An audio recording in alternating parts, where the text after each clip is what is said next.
ఏలియా దుప్పటి ఎవరు తీసుకుంటారు? ఎలీషాకు మీరిచ్చారు.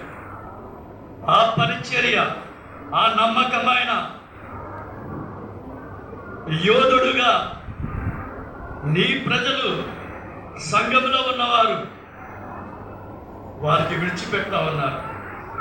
ఆ రీతిగా నమ్మకమైన దాసులుగా, నమ్మకమైన బిడ్డలుగా మేము పరిచర్య చేసి మేము కూడా నీ మహిమలోనికి పిలువబడడానికి నీ దాసుని యొక్క సాక్ష్యం యొక్క సవాల్ను మీరు మాకందరికీ విడిచిపెట్టారు.